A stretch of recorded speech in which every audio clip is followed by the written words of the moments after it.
Hello दोस्तों, मेरा नाम आशीष शुक्ला है। मैं गोंडा उत्तर प्रदेश का रहने वाला हूँ। इस बार मेरा सिलेक्शन आरआरबी पीओ में हुआ है और मुझे प्रथमा यूपी ग्रामीण बैंक अलॉट हुआ है।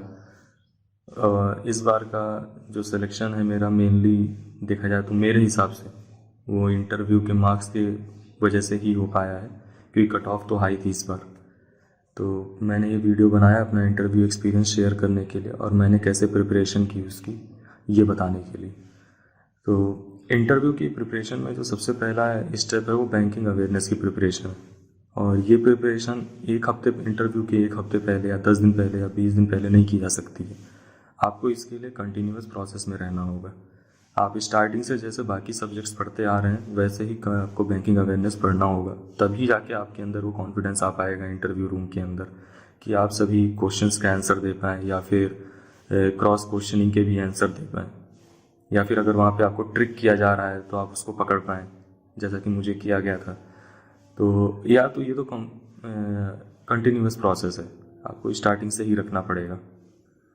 और जहाँ तक बात है कि बैंकिंग अवेयरनेस कैसे पढ़ें या किस टीचर से पढ़ें, तो मैंने तो चंद्रहास त्रिपाठी सर से ही बैंकिंग अवेयरनेस पढ़ी है। और आप उनकी क्लासेस देख लीजिए, मतलब उनके वीडियोस देख लीजिए बैंकिंग अवेयरनेस के, और बाकी लोगों के देख लीजिए तो आपको समझ में आ जाएगा कि डिफरेंस बहुत बड़ा है। बाकी लोगों का क्या है कि वो बहुत टेक्निकल भाषा में समझाते हैं बैंकिंग अवेयरनेस।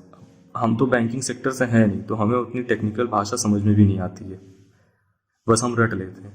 अब कोई होना चाहिए जो हमें लेमैन लैंग्वेज में समझाए, एकदम से सिंपल शब्दों में समझाए, या फिर जैसे मतलब कि हमें कुछ ना आता हो बैंकिंग के बारे में उस हिसाब से समझाए, तो ज़्यादा मज़ा आता है पढ़ने में। वरना फिर रटना ही हो जाता है। और अगर आप रट के जाएंगे बैंकिंग अवेयरनेस तो वहाँ पे एक भी क्रॉस क्वेश्चन का जवाब नहीं दे पाएंगे और आप हमेशा कॉन्फिडेंस आपका कम ही दिखेगा वहाँ पे।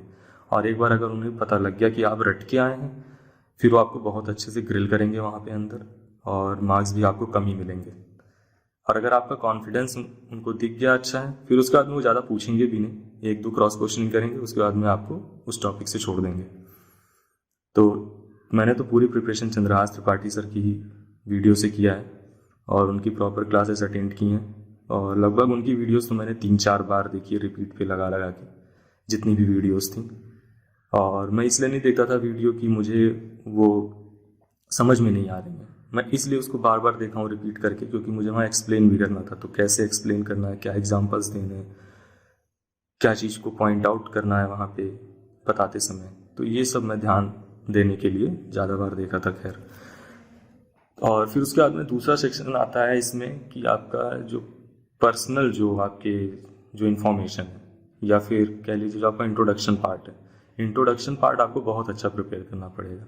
और इंट्रोडक्शन पार्ट में आपकी सिर्फ और सिर्फ सच्चाई होनी चाहिए। अगर आप उसमें झूठ लिख रहे हैं और बाद में आपसे उस पर क्रॉस क्वेश्चन हो रहा है, आप नहीं बता पा रहे हैं, तो भी आपके लिए बहुत मुश्किल होने वाला है। तो आप उतना ही लिखिए जितना आपने अपनी लाइफ में किया हो या जो आप करने के लिए कैपेबल हो।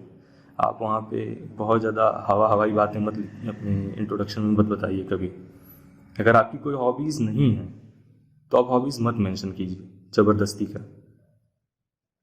और अगर आपके पास अभी टाइम है हॉबीज़ डेवलप करने का तो कर लीजिए डेवलप, अगर कर सकते हैं तो। जैसे मैंने अपने इंट्रोडक्शन में हॉबीज़ नहीं मेंशन किया था, सच बताऊँ तो, और उनका उस पर ध्यान भी नहीं गया और उन्होंने मुझसे पूछा भी नहीं। बट अगर आपने हॉबीज़ मेंशन कर दी हैं और झूठे ही मेंशन कर दी हैं, जैसे कि आपको कोई साइंस मैगजीन पढ़ना पसंद नहीं है, या फिर आपको कुछ साइंस से रिलेटेड ब्लॉग्स पढ़ना पसंद नहीं है, आपने वहाँ पे सिर्फ हवाई बातें कर दी कि हाँ सर मुझे तो साइंस मैगजीन है, ब्लॉग्स पढ़ना बहुत पसंद है, तो ये मत समझिए कि उन्हें पता नहीं होगा इसके बारे में। उन्हें सब कुछ पता होता है, वो आपसे उस पर क्रॉस क्वेश्चनिंग करेंगे और अच्छे से करेंगे। और अगर आपने झूठ बोला है तो आप 2-3 क्वेश्चन में ही पकड़ जाएंगे कि आपने झूठ बोला है, उसमें उनको ज़्यादा टाइम नहीं लगेगा। तो इंट्रोडक्शन पार्ट पूरा सच होना चाहिए, 1% झूठ नहीं होना चाहिए उसमें कुछ भी। जितने आप वहाँ पे सच्चे रहेंगे उतना ही आपके लिए अच्छा रहेगा। और फिर उसके बाद में वहाँ पे क्वेश्चंस को कैसे डील करना है। अब वहाँ पे क्वेश्चंस को डील करने का सबसे अच्छा तरीका है कि आप डिनायल मोड में मत रहिए कि हम हर चीज़ मना कर देंगे, जब मेरे कुछ लायक आएगा या मेरे कुछ बताने लायक आएगा तब हम हाँ बोलेंगे। ऐसा नहीं है, आप चीज़ों को एक्सेप्ट करिए वहाँ पे। जैसे कि मुझसे बोला गया था कि आपने तो बीटेक कर लिया, चलिए समझ में आ रहा है कि आपने बीटेक कर लिया, क्योंकि पीयर प्रेशर होता है स्टार्टिंग में और पेरेंट्स के ही गाइडेंस में रहना पड़ता है 12th के बाद बच्चे को। तो पेरेंट्स ने बोला कि बीटेक करो तो कर लिया, फिर लेकिन आप उसके 4 साल के बाद आप एमटेक करने चले गए, तो इसका मतलब आपका रुझान जो है इंजीनियरिंग की तरफ ज़्यादा था, आपको इंजीनियरिंग पसंद था, इसलिए आप एमटेक करने गए। तो अगर मैं वहाँ पे मना कर देता कि नहीं नहीं मुझे तो पसंद नहीं था, मैं तो ऐसे ही चला गया था, वहाँ भी पेरेंट्स ने ही बोला था जाने को, तो वो मेरे लिए बहुत ज़्यादा प्रॉब्लम वाली बात होती। तो मैंने उस चीज़ को एक्सेप्ट कर लिया, यस सर मेरा था रुझान इंजीनियरिंग की तरफ, और मैंने उसमें बहुत कोशिश भी की कि एग्ज़ाम्स कोई क्लियर हो जाए, और मैं बहुत ही स्मॉल मार्जिन से ही पीछे रह जाता था, या फिर मेरा कट ऑफ भी क्लियर हुआ है एग्ज़ाम्स में इंजीनियरिंग के, तो उसमें जॉब पाने लायक या कोई पीएसयू मिलने लायक मेरे मार्क्स नहीं आते थे। तो इसलिए मैंने एमटेक ज्वाइन किया। उसके बाद में एमटेक में भी मेरा कैंपस प्लेसमेंट हुआ था, लेकिन कोरोना आ जाने की वजह से क्या हुआ कि मेरा इंटरव्यू कैंसिल हो गया उसका, और रिक्रूटमेंट कैंसिल हो गई।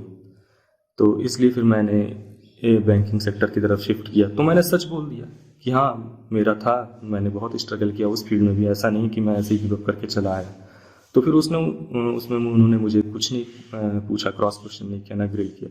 अब आप यहीं पे अगर झूठ बोलते नहीं नहीं मेरा मन नहीं था, मैं तो ऐसे ही चला गया था, तो फिर आपके लिए प्रॉब्लम थी। तो आप एक्सेप्ट करिए चीज़ों को, और अगर आप एक्सेप्ट करेंगे तो बहुत हेल्पफुल रहता है पैनल, वो आपको गाइड भी करेगा। अगर आप एक्सेप्ट नहीं करेंगे चीज़ों को तो फिर आपके लिए प्रॉब्लम है। और फिर उसके बाद में उन्होंने मुझसे पूछा कि आप क्या पढ़ के आए हैं बैंकिंग में, तो मैंने बोला कि मैंने उनको 10-15 टॉपिक के नाम गिना दिए, क्योंकि मैं बहुत कॉन्फिडेंट था बैंकिंग अवेयरनेस को लेके इस बार, क्योंकि मैंने कुछ छोड़ा नहीं था बैंकिंग अवेयरनेस में। तो मैंने तो उनको 10-15 टॉपिक गिना दिए। फिर उन्होंने उसमें भी बाइफरकेट कर दिया कि आपने इसमें कुछ टॉपिक्स आरबीआई के रिलेटेड बताए हैं और कुछ टॉपिक जनरल बैंकिंग और आरआरबी के रिलेटेड बताए हैं, तो आप किस में कॉन्फिडेंट हैं। तो मैंने बोला सर मैं आरबीआई में कॉन्फिडेंट हूँ। तो उन्होंने बोला कि अगर आप बोल रहे हैं आरबीआई में कॉन्फिडेंट हैं तो हम इसी से क्वेश्चन पूछेंगे। तो मैंने बोला यस सर। तो फिर उन्होंने एक बार और कंफर्म किया कि आप श्योर हैं कि आरबीआई में कॉन्फिडेंट हैं, मैंने कहा यस सर। फिर उसके बाद में उन्होंने मुझसे एमपीसी पूछा, मॉनेटरी पॉलिसी कमेटी। फिर उसको मैंने बताया, फिर उसमें उन्होंने क्रॉस क्वेश्चंस किए और मुझे पूरा उनका डिटेल ही बताना पड़ा, और उन्होंने मुझे उसमें नंबर ऑफ मेंबर्स में ट्रिक भी करने की कोशिश की, वो मैंने पकड़ लिया। वो मुझसे काउंट करा रहे थे नंबर ऑफ मेंबर्स 7, जबकि होते हैं 6। तो फिर मैंने उनको एक्सप्लेन किया, वो गवर्नर को अलग से काउंट करा रहे थे, जबकि गवर्नर उन्हीं 3 में इंक्लूडेड होता है जो आरबीआई के मेंबर्स होते हैं। तो ये चीज़ मैंने पकड़ ली और फिर मैंने ये चीज़ करेक्ट करके सबको बताई। तो उन्होंने कहा ठीक है। फिर उसके बाद मुझसे आरआरबी के बारे में पूछा गया कि आरआरबी का उद्देश्य क्या था, क्यों बना था और क्या था। अब देखिए आरआरबी का उद्देश्य उन्होंने पूछा, अगर आप सीधे बता देंगे कि ये तो रूरल एरियाज़ को सर्व करने के लिए बना है तो ठीक नहीं है, उसका थोड़ा सा बैकग्राउंड देना पड़ेगा आपको कि ये क्यों आया था। तो बैकग्राउंड के लिए पता होना चाहिए, मतलब पूरी समझ होनी चाहिए बैंकिंग अवेयरनेस की, और आपको ठीक से पढ़ना पड़ेगा इसके लिए स्टार्टिंग से। तो फिर उसके बाद उन्होंने मुझसे ये पूछा, और फिर इसके बाद में मेरा इंटरव्यू यहीं पे ओवर हो गया। मेरा 10 मिनट तक इंटरव्यू चला था, उन्होंने स्टॉप वॉच लगा रखा था इंटरव्यू लेते टाइम, और मेरे सामने स्टॉप वॉच को 10 मिनट पर बंद किया, इसलिए मुझे पता है। तो ये था मेरा इंटरव्यू का एक्सपीरियंस। अब इसमें कुछ चीज़ें हैं, एक तो बैंकिंग अवेयरनेस हो गई, दूसरा इंट्रोडक्शन हो गया, और आपको आपके आसपास का जियोग्राफिकल स्पेसिफिकेशन पता होना चाहिए पूरा, कि कौन सी नदियाँ बह रही हैं। अगर आपके आसपास कोई पहाड़ है तो कौन सा पहाड़ है, अगर उस पर मंदिर है तो कौन सा मंदिर है, इतना आपको मतलब पता होना चाहिए। आपके आसपास की जगह कौन सी फेमस है, क्योंकि वो ऐसे भी पूछ लेते हैं कि अगर हम आपके यहाँ पे घूमने आना चाहें तो आप हमें कहाँ घुमाएंगे। तो ये भी आपको बताना पड़ेगा। अगर आप यही नहीं बता पाएंगे फिर तो वो कहेंगे आप अपने ही आसपास के एरिया से अवेयर नहीं है, फिर आपकी और अवेयरनेस कैसे चेक की जाए। तो आपको ये सब तो ध्यान रखना पड़ेगा। तो इंटरव्यू के लिए इतना कुछ ज़्यादा सोचने की ज़रूरत नहीं, बस एक कंटिन्यूअस प्रोसेस है, उसको आप स्टार्टिंग से रखिए, और उसको एक अलग से मत रखिए कि वो कुछ अलग चीज़ है। वो आपके पूरे प्रोसेस में प्री, मेंस, इंटरव्यू, ये तीनों एक प्रोसेस में है। अगर इसमें से आपका एक भी गड़बड़ हो गया तो आपका सिलेक्शन नहीं होने वाला। और अगर आपके कम मार्क्स भी हैं मेंस में और आपने इंटरव्यू बहुत अच्छा दे दिया तो आपका सिलेक्शन हो जाएगा, इतना तो श्योरिटी है। अगर आपके मार्क्स बहुत अच्छे हैं और आपने इंटरव्यू खराब कर दिया तो आपका सिलेक्शन नहीं होगा। जैसे मेरा लास्ट ईयर हुआ था, मेरे लास्ट ईयर कट ऑफ से 22 मार्क्स ज़्यादा थे और मुझे इंटरव्यू में सिर्फ 55 मार्क्स मिले थे और मेरा सिलेक्शन नहीं हुआ था। और इस बार मेरे कट ऑफ से सिर्फ 14 मार्क्स ज़्यादा थे और मुझे इंटरव्यू में 80 मार्क्स मिल गए और मेरा सिलेक्शन हो गया। तो आप इससे समझ सकते हैं कि इंटरव्यू भी एक बहुत बड़ा रोल प्ले करता है आपकी फाइनल सिलेक्शन में। तो इस बात को ध्यान में रखिए आप। Thank you.